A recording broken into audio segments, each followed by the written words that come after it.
Polda Metro Jaya menangkap dua pria pelaku penyebaran ujaran kebencian terhadap TNI Polri melalui media sosial. Dua pelaku yang kini sudah ditetapkan sebagai tersangka itu ditangkap di dua lokasi yang berbeda. Pasca diamankan, para tersangka meminta maaf dan mengaku khilaf atas aksinya itu. Hal ini diungkapkan oleh Kabid Humas Polda Metro Jaya Kombes Pol Yusri Yunus dalam keterangannya pada Senin 14 Desember di Jakarta. Dilansir oleh Tribunnews.com, Yusri menjelaskan kedua tersangka yakni S dan juga DB. Tersangka S diamankan di kawasan Cempaka Putih pada Sabtu 12 Desember, sedangkan DB ditangkap pada Minggu 13 Desember di Jakarta Barat.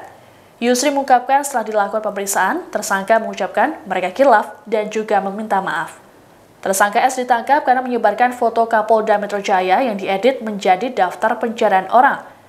Tanya itu, S juga menyertakan kalimat yang berisi mencari pembunuh bayaran untuk orang yang fotonya ia unggah itu.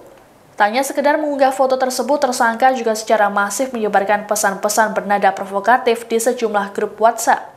Sementara itu, ujaran kebencian terhadap TNI Polri lainnya yang dibuat S, yaitu terkait pencopotan Kapolda Metro Jaya, Kapolri, dan juga Pangdam Jaya. Hal ini ditemukan polisi setelah menyelidiki handphone milik tersangka S.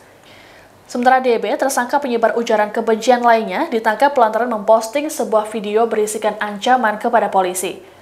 Dalam videonya, DB mengancam akan memenggal kepala polisi bila menangkap Imam Besar FPI Rizik Syihab. Atas perbuatannya, kedua tersangka terancam hukuman penjara selama 6 tahun. Yang diungkap oleh teman-teman dari Tipit Cyber Krimsus Polda Metro Jaya, yang kemarin memang sempat viral sangat masif di media sosial tentang adanya postingan-postingan yang sifatnya adalah ujaran kebencian yang bermuatan sara maupun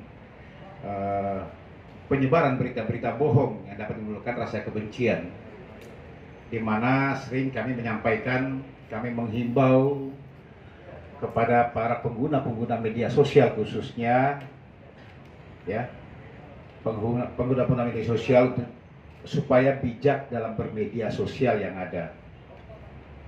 Ya, bijak dalam arti kata sebaiknya jangan langsung cepat men-sharing setiap berita, kemudian bisa membaca dengan jelas dan juga bisa dimengerti dulu apapun postingan-postingan yang ada di media sosial, untuk dicari positif dan negatifnya untuk di-sharing, sehingga banyak beberapa pengungkapan yang kita lakukan ya di dalam yang ditangani langsung oleh teman-teman dari Tipit Cyber. Mereka rata-rata setelah dilakukan pemeriksaan, kata pertama yang keluar dari kalimatnya adalah saya khilaf. Gitu. Saya khilaf dan saya minta maaf. Ya, dua kasus yang diungkap, yang pertama adalah kasus penyebaran berita bohong yang dapat menimbulkan kebencian atau keonaran kepada masyarakat. Ini laporan polisi tertanggal 12 Desember yang lalu. Ya, satu orang tersangka kita amankan, kita lakukan penangkapan. Inisialnya adalah S. Ini diamankan di daerah Cempaka Putih, Jakarta Pusat. Barang bukti yang kita amankan adalah satu handphone, kemudian juga ada SIM card, serta adanya tangkapan layar posting ya, yang isinya bersifat provokasi milik si tersangka di WhatsApp grup dan WhatsApp milik pribadi daripada si tersangka inisial S ini. Modus operandinya adalah dengan mengirimkan dan menyebarkan pesan atau berita yang bersifat provokasi guna menghasut para pembaca-pembacanya di media sosial. Ini modus operandi yang dia lakukan. Ini berawal dari unit 2 ya. Tipit Cyber melakukan patroli di media massa dan juga adanya beberapa postingan-postingan yang beredar di media sosial maupun di media-media yang lain. Ya.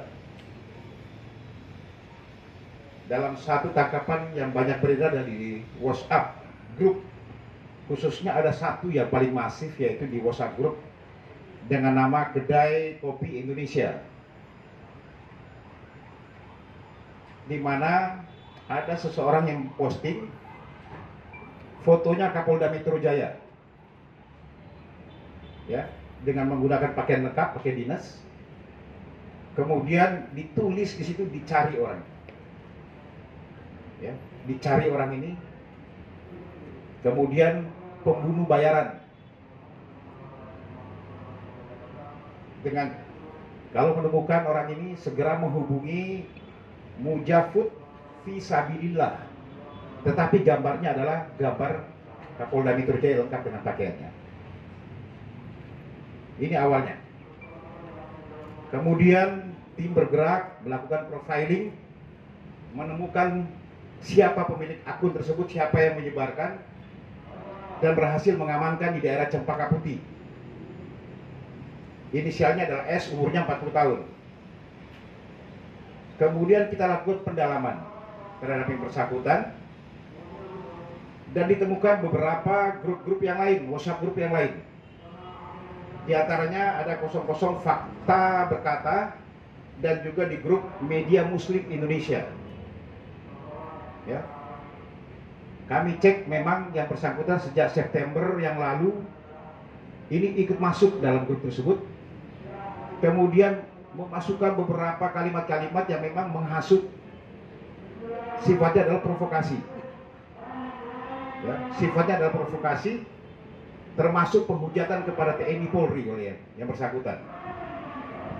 Jadi banyak kalimat-kalimat yang dimasukkan setelah kita lakukan pendalaman dan pemeriksaan kepada handphone saudara S ini. Dan dia memang yang masih menyebarkan kepada grup-grup tersebut. Dia membuat terus bidanya, kemudian dia memposting ke grup-grup tersebut, ya, dengan ujaran-ujaran provokasi yang sifatnya adalah menghujat TNI Polri. Termasuk di situ copot Kapolda, copot Pangdam, copot Kapolri, ya. Bahkan ujaran-ujaran yang lain yang memang sifatnya provokasi yang dia lakukan, yang ditemukan di dalam handphone si pelaku inisial S ini, ya. Dan memang setelah kita ke pemeriksaan, dia mengakui bahwa memang dia yang memposting ke dalam grup-grup tersebut, baik itu grup 000 Fakta Berkata maupun di grup WhatsApp Media Muslim Indonesia, yang sifatnya adalah menyudutkan satu pihak, termasuk intinya adalah langsung kepada menuju ke seseorang, baik itu Kapolda Metro Jaya, Pangdam Jaya, itu yang dia hujat terus. Sekarang tersangka sudah kita amankan, kita lakukan pemeriksaan dan kita lakukan penahanan terhadap bersangkutan, dan kita kenakan di pasal 28 ayat 2 yaitu pasal 45 di Undang-Undang ITE dengan ancaman pidana 6 tahun penjara. Ya, ini yang perlu teman-teman ketahui.